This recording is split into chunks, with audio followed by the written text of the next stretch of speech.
कई कई बार ऐसा बोलते हैं ना कि आपके लिए कुछ लिखा भी होता है। तो ये देवभूमि है, क्योंकि यहाँ ऐसा नहीं है कि यहाँ देवताओं के मंदिर है, यहाँ देवते रहते हैं। ये उनकी जगह है जहाँ पे हम उनके साथ रह रहे हैं।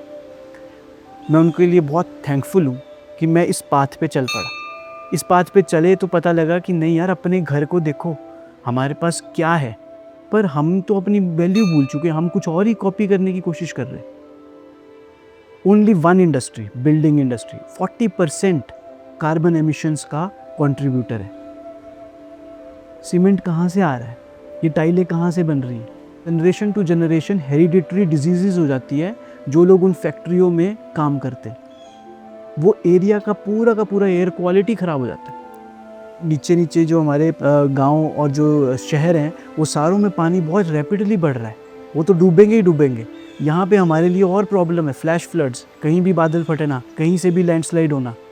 ये जो छेड़खानी हो रही है, ये अब बिल्कुल सैचुरेशन के लेवल से ऊपर जा चुकी है।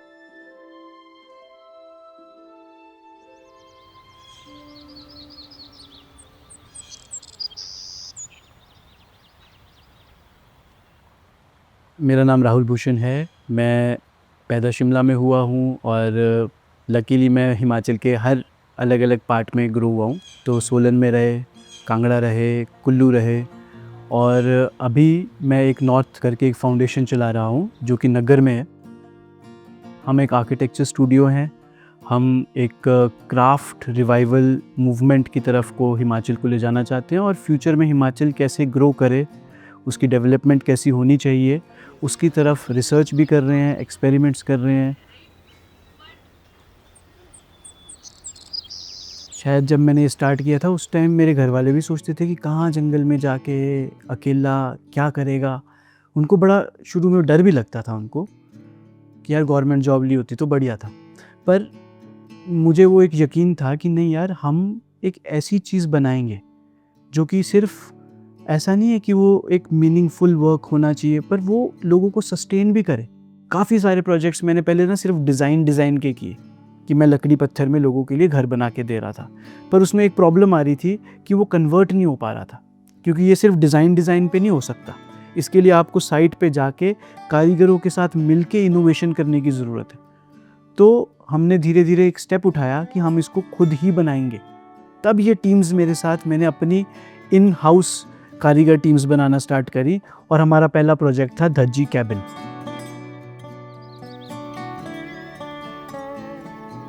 मैं इस प्रोजेक्ट के थ्रू ना कुछ मिथ ब्रेक करना चाहता था जो हमारे दिमाग में बहुत टाइम से मिथ फीड की गई हुई है। हर टाइल बेचने वाला यही बोलता है कि लकड़ी ख़राब हो जाएगी, टाइलें आपकी हमेशा चलती रहेंगी। तो मेरे को वो ब्रेक करना था, तो मैंने उसको छत पे ही लगा दिया कि छत पे तो टोटल पानी चलता रहता है।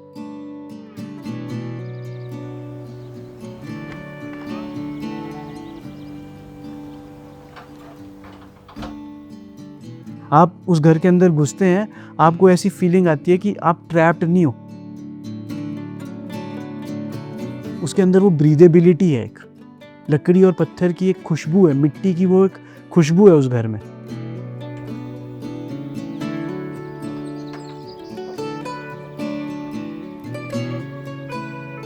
दूसरा, मेरे को पुराने घर को रिसाइकल करके दिखाना था कि रीयूज हो सकता है।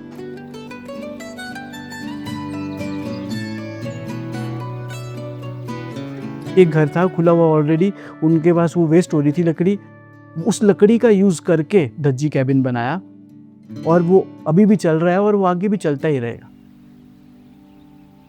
आप 1 करोड़ का घर बनाएंगे, उसमें 80 लाख रुपए का मटेरियल लगाते हो आप। अगर वो कंक्रीट है या टाइलें हैं, वो तो मलबा ही बना ना, लगाते ही वो 80 लाख रुपया डेड हो गया। पर अगर आपने वही 80 लाख रुपए का पत्थर और लकड़ी खरीदा होता, तो आपकी 2-3 पुश्तें उसको यूज़ कर पाती। आपके पास लकड़ी अवेलेबल होगी, आपके पास पत्थर होगा बना हुआ, स्लेट की छतें का पत्थर होगा, तो ये सारी चीज़ें रिसाइक्लेबल है। और जब एक बार इनका टाइम आएगा जो कि 600-700 साल के बाद जब ये डिकम्पोज होंगे, तो ये खुद ब खुद वापस जिस पहाड़ के निकले उसी पहाड़ में चले जाएंगे।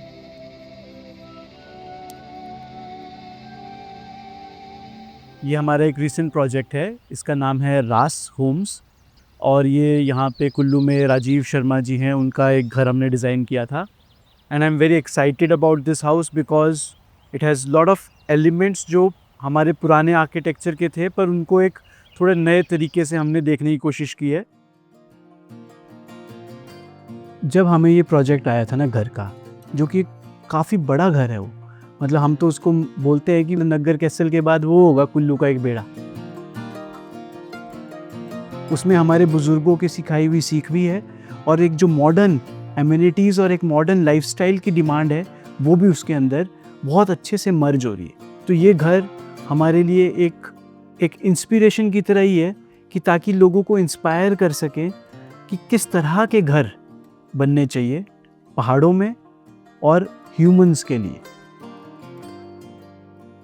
बचपन में ना जब हम लोग शिमला में रह रहे थे और दादाजी रोज़ शाम को हमारे को माल रोड साइड लेके जाते थे। जैसे ही माल रोड जाता था वो इतना अच्छा सुंदर एरिया लगता था, वहाँ पे पत्थर लकड़ी के पुराने घर थे।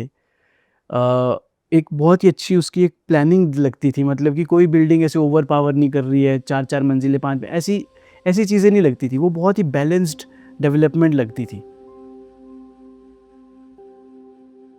पर फिर हमने धीरे धीरे क्या हुआ कि हम न्यू शिमला साइड हमारा नया घर बनाया। जब वहाँ गए तो मैं यही सोचता था यार कि ये क्या डेवलपमेंट करी, मतलब शिमला एक साइड पे इतना अच्छा ब्यूटीफुली हमारे पास एग्जाम्पल था और हमने जो डेवलप किया उसमें हमने ऐसे ना कोई पार्क, बड़ी बड़ी बिल्डिंग है, एक के ऊपर एक के ऊपर एक बिल्डिंग, कंक्रीट डाल तो दिया हमने इतना सारा, उसकी लाइफ भी होती है 60 साल 70 साल। बहुत ही अच्छे से आपने बहुत ही स्ट्रक्चरली साउंड घर बनाया होगा 80 साल, उसके बाद तो वो कंक्रीट फेल है, आपको कहीं ना कहीं तो उसको फेंकना पड़ेगा। कहाँ फेंकेंगे? वो नालों में फेंकेंगे कि अपनी ज़मीन पे ही रखोगे उसको? ख़त्म है। ऊपर से आप उस जगह के ऊपर इतना भार डाल रहे हो। सस्टेनेबिलिटी का ना एक बहुत सिंपल सा लॉजिक है, महात्मा गांधी जी ने भी बोला था कि आप वो मटेरियल यूज़ करो जो आपके 5 किलोमीटर के दायरे में हो, आप अपने आप सस्टेनेबिलिटी की तरफ बढ़ना स्टार्ट कर देंगे। जब हमने वो घर देखा तो ऐसा नहीं था कि हमारा शौक़ है कि हमने पत्थर लगाना है या लकड़ी लगानी है। लकड़ी यहाँ हमारे पास अवेलेबल है और लकड़ी यहाँ के लिए अच्छी है इसलिए लगाई। पत्थर तो उन्हीं की साइड से सारा का सारा निकला। एक घर का जो सोल होता है वो उसके कोर्टयार्ड में होता है। ये पूरा घर एक सेंट्रल कोर्टयार्ड के अराउंड बना है। ये वो आपको एक प्राइवेसी भी देता है, वो एक ओपन गार्डन की तरह नहीं है, बट स्टिल वो आपके घर में किसी भी डायरेक्शन से हमेशा एक ओपनिंग रहती है, आपको बंद फील नहीं होता है।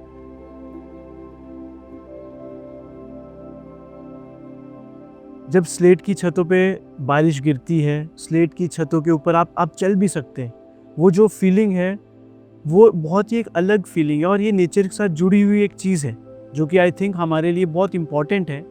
When we are thinking of eco friendly homes, हमें नेचुरल मटेरियल्स का मैक्सिमम यूज़ करना। लोगों को लगता है कि स्लेट की रूफ लगाएंगे तो लीक करेगी, हमने उनको इतनी अच्छी स्लेट की रूफ लगा के दी है, उसके अंदर इंसुलेशन है, उसके नीचे लकड़ी की एक पूरी लेयर आती है और वो पूरा का पूरा स्ट्रक्चर लकड़ी के ऊपर टिका हुआ है। उनकी बालकनीज़ में हमने वो जॉइनरीज़ को फिर से रिवाइव किया। आई थिंक इसमें सबसे इम्पॉर्टेंट चीज़ हमारे लिए यही थी कि हम आज की डेट में फिर से उसको जॉइनरी बेस्ड सिस्टम पे रिक्रिएट कर पाए और कुछ नई चीज़ें भी की, जैसे कि डॉर्मर लाइट के लिए बनाया जाता है ताकि घर के अंदर और लाइट आए। जहाँ हाइट कम रहती है वहाँ वो हाइट खोलता है, पर वो हमेशा से ट्रायंगुलरी बनाया और हमारे दिमाग में वैसा आता है। तो हमने उसको देखा कि लकड़ी को कैसे बेंड किया जाए कि एक कर्व बनाया जाए। वो हमारे लिए एक नया एक्सपेरिमेंटेशन था। ये जो सीढ़ियाँ है जो फर्स्ट फ्लोर और सेकंड फ्लोर को कनेक्ट करती हैं, वो हमने बिल्कुल एक पुराने जो हमारे पौड़े हुआ करते थे उससे इंस्पायर्ड बनाया है। इस पूरे एरिया में कभी भी एक डार्क कॉर्नर नहीं बनता है, हमेशा लिट रहता है।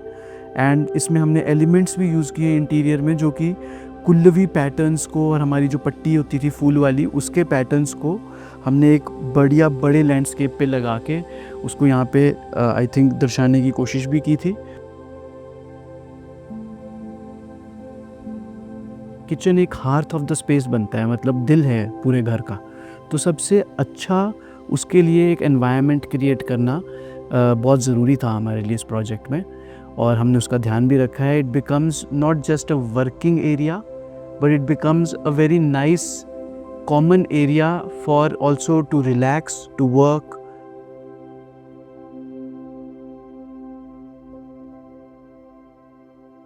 जब हम ये घर डिज़ाइन कर रहे थे, क्योंकि ये नॉर्थ फेसिंग था, तो मुझे ऐसा लगा कि यहाँ पे मैक्सिमम लाइट कैप्चर होनी चाहिए और एक विंडो पे बैठ के बुक पढ़ना और बाहर देखना, जो कि आपको बिल्डिंग से थोड़ा सा बाहर खींच के लेके आती है, वो फीलिंग मैं चाहता था कि यहाँ पे आए। तो हमने इसके घर के जो भी मेन बेडरूम्स हैं, वहाँ पे सब जगह एक बे विंडो दी है।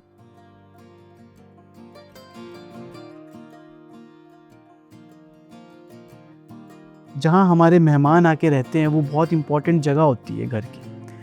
तो जो उनका ड्राइंग रूम था और जो डाइनिंग स्पेस था, उसको वो एक बहुत ही बड़ा एक सिंगल यूनिट है, जो कि एंट्री और स्पेशियल प्लानिंग के हिसाब से भी घर के पहले ही आ जाता है। उसको बीच में डिवीज़न करना था। अब वहाँ पे मे भी हम वहाँ एक दीवार बना देते और उसके अंदर 2 दरवाजे देते, पर वो उस पूरे एक ब्लॉक की फीलिंग को ख़राब कर रहा था। तो वो एक डबल चिमनी उसके अंदर लगाई, जिसमें कि वो डाइनिंग की तरफ भी और उनकी ड्राइंग एरिया की तरफ भी, दोनों की तरफ गर्मी देती है। और बिल्कुल जस्ट उसके साथ उनका एक प्यारा सा बार एरिया है, जो कि एक तरह से उस स्पेस को कंप्लीट बनाता है। घर एक ऐसी जगह है जहाँ पे आपके मूड्स डिफ़ाइन होते हैं, आपकी सोच डिफ़ाइन होती है, आपकी वेल बीइंग डिज़ाइन होती है और वो आपको नरिश करती है वो जगह। सबसे ज़्यादा टाइम हम अपने घर में बिताते हैं अपने पूरे दिन का। मेरे लिए वो फीलिंग थी जो मैं उनको डिलीवर करना चाहता था। उस घर में उन्होंने हम पे विश्वास किया कि हम उनको वो डिलीवर कर पाएंगे, वो क्वालिटी। उन्होंने कोई भी डिसीजन घर में हमारे से पूछे बिना नहीं लिया, जबकि घर उनका बन रहा है, पर उन्होंने इतना ट्रस्ट किया कि नहीं, इनसे इन्हीं के विजन के हिसाब से चलना है जो इन्होंने सोचा है। और हमने भी कोई कमी नहीं छोड़ी, हमारी टीम ने भी कोई कमी नहीं छोड़ी। हमने एक एक चीज़ उनको एज ऑथेंटिक एज गुड दी। कई बार ऐसा बोलते हैं ना कि आपके लिए कुछ लिखा भी होता है। तो जो आज मैं मानता हूँ कि देवी देवताओं का ये देवभूमि है, क्योंकि यहाँ ऐसा नहीं है कि यहाँ देवताओं के मंदिर है, यहाँ देवते रहते हैं। ये उनकी जगह है जहाँ पे हम उनके साथ रह रहे। वो हमारे साथ उठते हैं, बैठते हैं। जब हमारे यहाँ पे कोई त्यौहार है, वो कोई सेलिब्रेशन है, तो वो आके हमारे साथ नाचते हैं। ये जो चीज़ है ना, ये लिविंग गॉड्स का जो एक कल्चर है ना, ये बहुत बड़ा पुश देता है। मैं उनके लिए बहुत थैंकफुल हूँ कि मैं इस पाथ पे चल पड़ा। इस पाथ पे चले तो पता लगा कि नहीं यार, अपने घर को देखो, हमारे पास क्या है। जर्मनी गया था, मैंने वहाँ जाके रियलाइज़ किया कि यार इन्होंने तो पुराने घर सारे बचा के रखे हुए, उसको मॉडर्न कन्वर्ट कर रहे, पर हम तो अपनी वैल्यू भूल चुके हैं। हम कुछ और ही कॉपी करने की कोशिश कर रहे हैं। पहाड़ को ही आप स्कल्प्ट करते हो ना, आप पहाड़ का ही वेट उसी में बैलेंस करते हो। अब आप उसमें इतना बाहर से मटेरियल लाके डाल रहे हो, उस पहाड़ पे देखो कितना वेट डाल दिया आपने। हमें दिखता नहीं है, पर वो बहुत इम्पॉर्टेंट और एक बहुत ही बड़ा रूट कॉज है जो हमारे ये लैंडस्लाइड्स हो रहे हैं। ये लैंडस्लाइड्स कोई नेचुरल नहीं है भाई, ये मैन मेड है, क्योंकि इस पे आपने उस पर एक अनबैलेंस्ड वे में भार ऐड किया। उसके बाद आप उसको कहीं फेंक दोगे, वो एनवायरनमेंट का बैलेंस ही बिगाड़ रहा है। इससे इतनी हीट एमिट होती है कंक्रीट में से, इतनी कार्बन एमिट होती है कि हमारा ग्लोबल पूरा का पूरा बैलेंस उथल पुथल हो गया। ग्लेशियर्स हमारे पिघल रहे हैं, जो कि नीचे जो हमारे पूरे वेस्टर्न और ईस्टर्न कोस्टल गांव और जो शहर हैं, वो सारों में पानी बहुत रैपिडली बढ़ रहा है। वो तो डूबेंगे ही डूबेंगे। यहाँ पे हमारे लिए और प्रॉब्लम है, फ्लैश फ्लड्स, कहीं भी बादल फटना, कहीं से भी लैंडस्लाइड होना। ये जो छेड़खानी हो रही है, ये अब बिल्कुल सैचुरेशन के लेवल से ऊपर जा चुकी है। आज नहीं समझेंगे, फिर हम कब समझेंगे इस चीज़ को। एक और हमारा प्रोजेक्ट है रायसन में। कोई कंक्रीट नहीं, कोई आरसीसी की बीम्स नहीं, सिर्फ लकड़ी का प्योर स्ट्रक्चरल हाउस।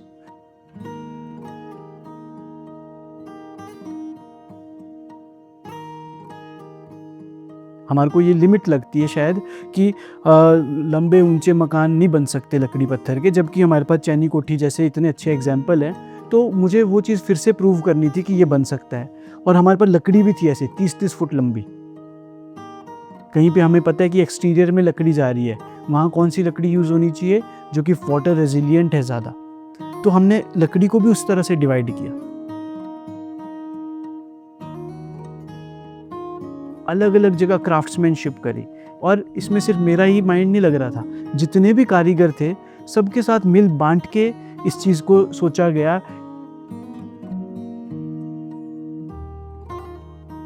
हमने यहाँ पे जहाँ चिमनी वाला एरिया था वहाँ हमें एक डक्ट की तरह एक जगह चाहिए थी। अब वहाँ पे लकड़ी लगाते हैं तो उसका जलने का डर हो सकता था, तो हमने वहाँ पे क्या किया कि हमने उसको स्लेट का पूरा एक फसाड दिया, जो कि छत पे लगती थी, वो हमने बिल्डिंग की दीवार पे लगा के देखी।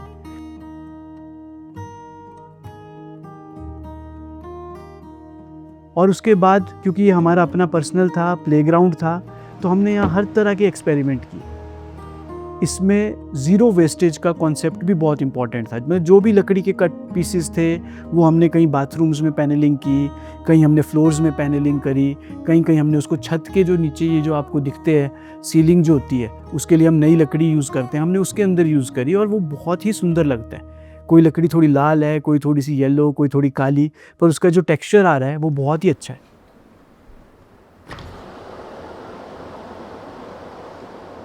हम लकड़ी को ना पॉलिश कर देते हैं, पेंट कर देते हैं सोच के कि शायद लकड़ी ज़्यादा चलेगी। क्या होता है वो थोड़ी सी रफ़ होती है ना, पर वो तो कैरेक्टर है, वो जो उसका एज होते होते कैरेक्टर आता है वो तो और भी अच्छा लगता है।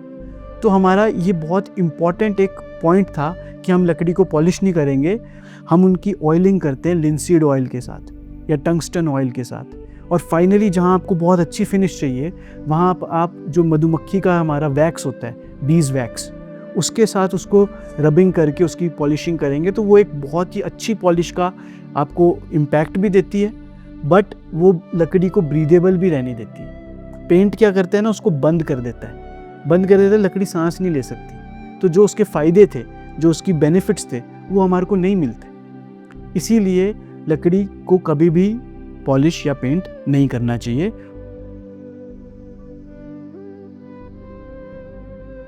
मतलब मेरा जो एम है लाइफ में वो यही है कि मैं एक हिमाचल के लिए, ह्यूमैनिटी के लिए एक सर्विस दे सकूं, और इस सर्विस में मैं जितना दे रहा हूँ ना, मतलब उससे 10 गुना मेरे पास वापस आ रहा है जब आप सच्चे मन से चलते हो, जब आप एक सही विजन की तरफ जा रहे हो जो कि एक आपके लिए मतलब नैरो नहीं है, सेल्फिश नहीं है, तो उसमें अपने आप लोग जुड़ते हैं। एक टाइम पे मतलब मैं अकेला था, उसके बाद हम 4 लोग हुए, उसके बाद हम 10 हुए, आज की डेट में 120-130 कारीगर मेरे साथ जुड़े हुए हैं। मैं इतने अच्छे लोगों से मिला हूँ इस जर्नी में। हमारा छोटा सा एक प्यारा सा हमारा ये इको स्टे है जहाँ पे मतलब इंडिया में शॉन मेंडिस आया, वो सिर्फ बॉम्बे में गया, उसने अपना शो किया, अगले दिन वो हमारे पास आया, 1 हफ्ता वो और उनकी टीम्स हमारे पास रही।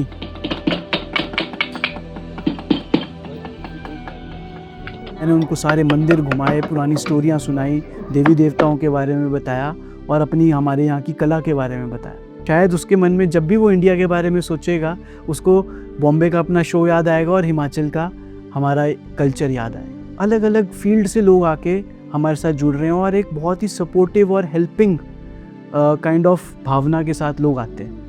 दिया मिर्ज़ा हमारे पास आई, उन्होंने वो सस्टेनेबिलिटी एनवायरनमेंट के लिए इतना कुछ कर रहे हैं, उन्होंने आके इस चीज़ को इतना अप्रिशिएट किया। हिमाचल से बाहर जब मैं जाता हूँ, बॉम्बे जाता हूँ, नीता अंबानी स्पेसिफिकली उसने जब हमारा काटकुनी का वहाँ स्टॉल देखा था, उसने बोला था कि ये तो हमें यहाँ बॉम्बे में रखना ही चाहिए, मतलब हिमाचल की एक पहचान है। जो मिट्टी पत्थर के घर होते हैं ना, वो पत्थर क्या करते हैं, दिन भर आपकी पूरी हीट एब्जॉर्ब करता है, शाम को रेडिएट करता है, और वो एक बहुत ही अच्छा थर्मल बैरियर, थर्मल मास और एक इंसुलेशन का काम करता है। तो पत्थर से घर बनाना तो यहाँ की नीड है, हमारा सिर्फ शौक नहीं है कि हम बाहर से पत्थर दिखाना चाहते हैं, वो हमारे लिए बेस्ट मटेरियल है। जब भी हम ना काटकुनी की बात करते हैं, धज्जी की बात करते हैं, तो लोगों को लगता है कि हम पता नहीं कहाँ से कितने पेड़ काट काट के लाके एक घर में लगा देंगे। जापानीज़ कॉन्सेप्ट्स हैं और हमारे भी पुराने लोगों को ये नॉलेज थी कि पेड़ ना जब तक बढ़ता रहता है तब तक वो कार्बन को स्टोर करता रहता है। एक टाइम आता है जब उसका डिके स्टार्ट होना स्टार्ट होता है। उससे पहले पेड़ों को काटा जाता था और उसके बाद उसको अपने घरों में लगाया जाता था। वो एक कार्बन का स्टोर होके आपने उसको लॉन्गेट कर दिया, पर जब वो अगर गिर जाए वापस तो वो सारा का सारा कार्बन वापस छोड़ देता है। ये नेचर का बैलेंस है। पेड़ों को सही टाइम पे काट के हमारे बुजुर्ग जब यूज़ करते थे तो वो उसकी लाइफ बढ़ाते थे। अब आपने घर में मान लो 50% लकड़ी यूज़ की है, दैट मीन्स आपने उतना कार्बन जो स्टोर था उसी को अपने घर में यूज़ कर लिया। अगर उसकी जगह आप कंक्रीट या सीमेंट लेके आ रहे हैं तो आप उतना ही पहले तो प्रमोट कर रहे हैं माइनिंग उसके बाद उसका ट्रांसपोर्टेशन, पॉल्यूशन, और वो सीमेंट को जब आप लेके आ रहे हैं तो वो एमिट कर रहा है कार्बन।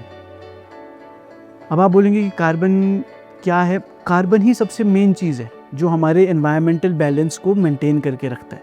उसके साथ छेड़खानी हो रही है, इसीलिए ग्लोबल वार्मिंग हो रही है, इसीलिए क्लाइमेट चेंज हो रहा है, और इसीलिए हम अलग अलग तरह के डिज़ास्टर्स आज की डेट में देख रहे हैं। तो ये स्टोरी जानना बहुत ज़रूरी है। और इसका दूसरा एक पहलू है, आप पुराने टाइम में अगर देखते तो हर गांव की अपनी कमेटी होती है जो कि अपने अपने फॉरेस्ट की प्रिजर्वेशन करके रखते थे। हमें वो प्रैक्टिस को लाना पड़ेगा वापस। एक तरफ या तो दो चॉइसेस है, या तो इंडस्ट्रीज़ बढ़ेंगी या तो फॉरेस्ट्रेशन बढ़ेगी। जिस तरह से मैं इसको देख रहा हूँ, मैं इसको ये नहीं सोच रहा हूँ कि हमारे पेड़ कटेंगे, नहीं, हम और पेड़ उगाएंगे और उन पेड़ों में से कुछ परसेंटेज हम अपने घर बनाने में लगाएंगे। More than 60% of Himachal's land is forest areas. 10% उसमें से यूज़ करें और हर साल उसका 20% और उगाएं, तो एक सिस्टम क्रिएट हो सकता है जिसे कनाडा, रशिया फॉलो कर रहा है, जिसको वो कहते हैं सस्टेनेबल फॉरेस्ट्री मॉडल्स, जो कि हिमाचल में बहुत ईजीली अप्लाई हो सकते हैं। उसके लिए थोड़ा टाइम लगेगा, पर हम इस चीज़ को खो नहीं सकते उस टाइम तक। आज से उस पॉलिसी को हमें बनाना स्टार्ट करना पड़ेगा और हम नए नए फॉरेस्ट उगाएं। उगते टाइम वो हमें ऑक्सीजन दे और एक टाइम के बाद वो हमारे घरों में जाएं और एक बहुत ही हेल्दी और एक सेफ़, अर्थक्वेक रेजिलिएंट आर्किटेक्चर हमारे को मिले, शेल्टर हमें मिले, और वे नॉलेज जो हमारे पास है लकड़ी और पत्थर की, वो कभी ख़त्म ना हो।